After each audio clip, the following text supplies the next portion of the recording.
Well, good morning, folks. Welcome back to Three's End. Bubbo's sitting here. So I was asked to discuss bag rides.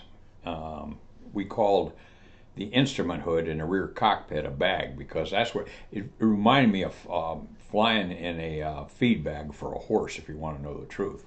What they do is they take this canvas or later plastic bag and they had snaps on it. It would snap behind your head in the rear cockpit, and then they had these bungee cords that went forward and hooked into clips. So you had this thing stuck behind your head when you took off, and as soon as you took off, the IP would say, okay, I have the aircraft, or usually they made you take off.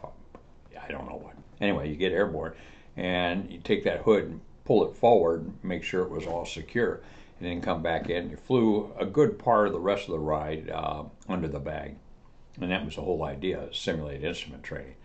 When I went through, our simulators were Lynx, and they were archaic at best.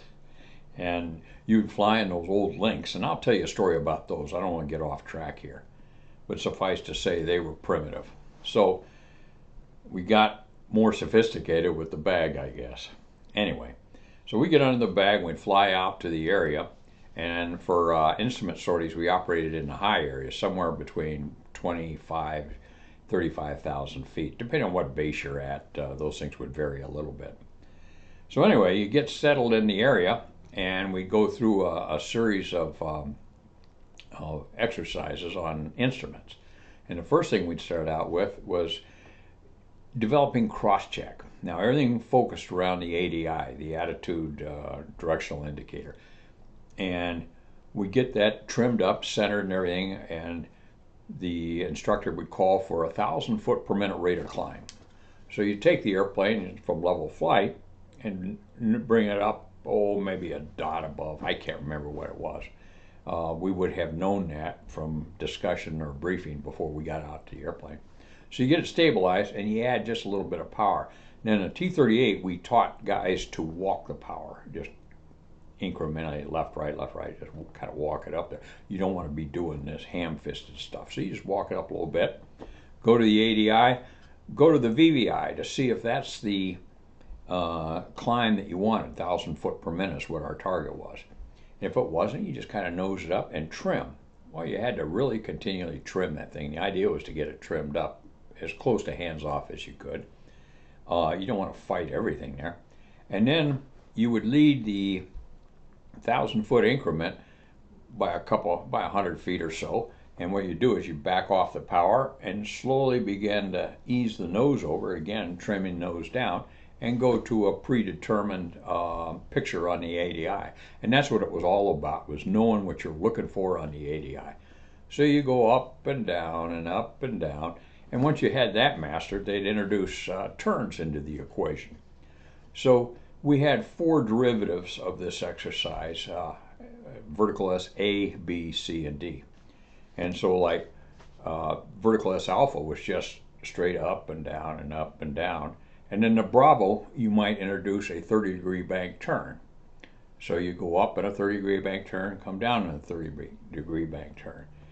And then Charlie, you might go up in a 30-degree bank turn, and then down in a 30-degree bank turn, and then reverse it. And 30-degree bank turns, 1,000 foot per minute rate of climb and descent. And that really was a good cross-check. Good way to develop a cross-check. Guys got pretty good, pretty fast, really. Between the link trainer and in the airplane, they did pretty well. But flying under the bag was just, it was not something we looked forward to. As a matter of fact, it was kind of disgusting. Anyway, I have a very dear friend. I haven't talked to Dale for a while, but I do have his contact info.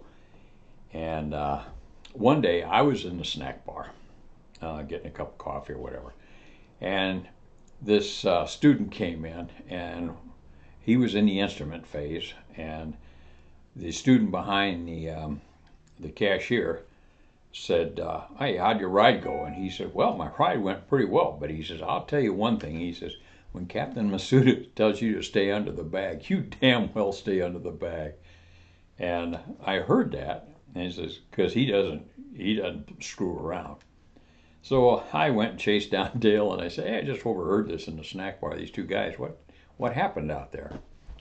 Dale started laughing. He says, "Well," he said, "I'll tell you what happened." He said, "We're up there doing vertical S's and everything." He says, and after a while, he says, bored out of my mind. He says, I took the airplane and told the kid to come out from the bag, which we would do on occasion.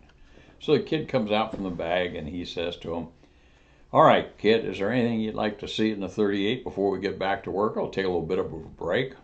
And the kid says, "Yes, sir, I'd like to see some negative G." And Dale says, "Well, or zero G, sorry." And Dale says, "We can do that." So Dale takes the airplane and he pulls it up and gets, a reasonable climb going. And when he gets the climb going, he pushes the nose over and gets in a posture of negative G. And the kid's just really kind of enjoying that. He's never seen that before. Well, as Dale's doing that, we would wear these clipboards. And on these clipboards, we had a little spring. Never quite figured out what they were for. I think they were for pens and pencils and stuff like that. But I never. There were little springs on there. Okay, so Dale's doing this pushover, like so, and this little spring comes off. Now, for those of you who have flown, I don't care what kind of aircraft. Sometimes you get caught in zero G. Well, you're familiar. This little spring came up and it stopped right here. Dale said, "Not a problem. Right hand's on the stick, left hand's on the stick. I'll just reach up and grab that spring." It doesn't happen that way. As soon as he went to reach up, his left hand went off on its own and put some G on the airplane, and the spring flew into the back. Well, crap. So, spring's in the back. Dale reaches around, can't find it. So anyway, he takes the airplane and levels it off. And so now he's level off. He says, "All right, kid, back under the bag." So the kid comes back under the bag. Dale rolls into a 30-degree bank turn. He says, "Now, I want you to maintain level flight, 30-degree bank turn at 300 knots. You got it?" Kid says, "Sir, yes, sir." And he was an academy grad. You could always tell. "Sir, yes, sir." "Oh, okay, fine." So the kid starts his 30-degree bank turn. He's kind of rolling around. Dale unstraps. And he turns around to see if he can find that damn spring. Well, he's looking around for it and he can't find it. So now he's kind of tied up. He reaches back a little further. What he doesn't realize is when he did that, he twisted the comm cord out. So the comm cord, he stayed hooked up to the oxygen and the G suit, but the comm cord flipped out. So Dale's back there looking for it, and they're doing a circle. They go around once, they start around again. Finally, the kid says, "Sir, Captain Masuda, sir." Dale can't hear him. So he says, "Captain Masuda, sir." Doesn't hear him. So the kid reaches up, grabs the bag, lifts it up, and there's Dale staring at him. Dale sees him and goes like that. The kid shuts the bag down. And that was the basis for the story. When Captain Masuda tells you to stay under the bag, you damn well better stay under it. And we've laughed about that for years. At any rate, the bag made for good instrument training and served its purpose, and I think they probably still use it. I don't know. I can't imagine what else they'd use. So that's about the best I can offer you on bag rides. With that, this is Bubble Base Gears. Stop and enjoy the day.